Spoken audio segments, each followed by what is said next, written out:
خیریت پوچھنے والے سب خیر خواہ نہیں ہوتے، بلکہ کچھ آپ کی کہانی کا مزہ لینے آتے ہیں، فکر کا نام دے کر اندر کی تجسس چھپاتے ہیں۔ یہ جملہ ان کے لیے ہے جو بظاہر آپ کا حال پوچھتے ہیں، آپ کی زندگی میں دلچسپی لیتے ہیں، وہ اپنی باتوں کو خلوص یا خیریت معلوم کرنے کا نام دیتے ہیں، لیکن مگر دراصل ان کی نیت میں صرف تجسس، چغل خوری یا حسد ہوتی ہے۔ ایسے لوگ خیریت تو پوچھتے ہیں کہ سب خیریت ہے، لیکن دل میں ہوتا ہے کہ آپ کی زندگی میں کچھ برا ہو، آپ کی زندگی میں کچھ ناکامی آئے، آپ کی زندگی میں کچھ تکلیف آئے یا کوئی راز ہاتھ لگ جائے، اور ان کے سوالوں میں درد نہیں ہوتا بلکہ تجسس ہوتا ہے، ان کی باتوں میں مشورہ نہیں بلکہ تجزیہ ہوتا ہے۔ اور آپ کو ایسے لوگ اکثر آپ کے دوست کے روپ میں مل جائیں گے۔ ایسے لوگ زمانے میں اکثر دوست کے روپ میں ہوتے ہیں، اپنے قریبی والوں کے روپ میں ہوتے ہیں، اپنے خاندان قرابت داروں کی شکل میں ہوتے ہیں،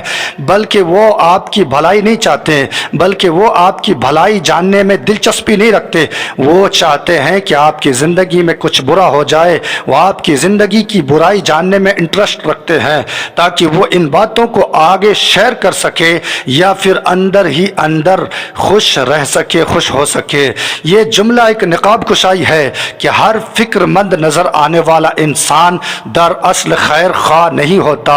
بلکہ کچھ لوگ فکر کے پردے میں آپ کی زندگی کا مزہ لینے آتے ہیں، آپ کی زندگی کا مذاق اڑانے آئے ہوتے ہیں۔ اس لیے کہا جاتا ہے کہ اپنی راز کی باتیں اپنے دوست کو بھی نہ بتائی جائے، اس لیے کہ دوست کا بھی دوست ہوتا ہے۔ آپ کی بات آپ کے دوست سنیں گے، پھر دوست ان اپنے دوست کو بتائیں گے، پھر آپ کی راز کی باتیں راز نہیں رہتی بلکہ دنیا کی نظروں کے سامنے آ جاتی ہے، دنیا کی نظروں کے آئینے میں آ جاتی ہے۔ اس لیے اپنے راز کو اپنے دلوں میں بسانا سیکھیں، اپنی باتوں کو اپنے دلوں میں جگہ دینا سیکھیں۔ ہر باتیں ہر کسی سے شیئر نہیں کی جاتی ہے، بلکہ کچھ باتیں خاص طور پر اپنے دلوں میں سیف کی جاتی ہے۔ ان باتوں سے آپ ضرور زندگی میں کچھ سبق لیں۔ اور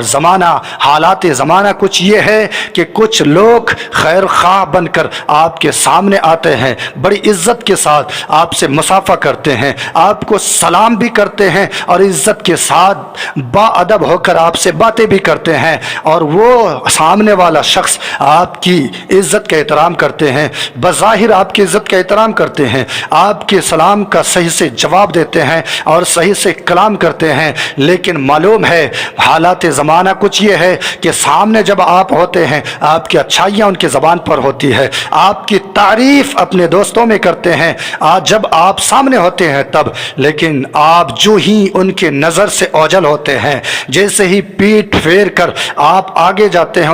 ان سے جدا ہوتے ہیں، تو پھر معلوم ہے وہ چہرہ بدل لیتا ہے، وہ اپنا چہرہ بدل لیتا ہے۔ اس لیے کہتے ہیں کہ حالات زمانہ آج کے لوگوں کے نظر کچھ جو ہے کئی نظر والے ہوتے ہیں، کئی شکل و صورت کے لوگ اس دور میں پھر رہا ہوتا ہے، کئی دل والے لوگ اس زمانے میں پھر رہا ہوتا ہے، ان کے دلوں میں کچھ اور ہوتا ہے، لیکن کئی دل ہوتے ہیں، ایک دل کے ساتھ آپ کی بھلائی کرتے ہیں، لیکن آپ جو ہی ان کی نظروں سے اوجھل ہوتے ہیں وہ آپ کی برائیاں کرنا شروع کر دیتے ہیں، آپ کی غلطیاں نہیں ہوتی ہے پھر بھی آپ کی غلطیاں لوگوں میں پھیلاتے ہیں، آپ کی برائیوں کو بغیر برائی ہونے کی برائی پھیلاتا ہے۔ ایسے حالات زمانہ میں ایسے لوگوں کو پہچانیے اور اپنی راز کو اپنے دلوں میں رکھیے،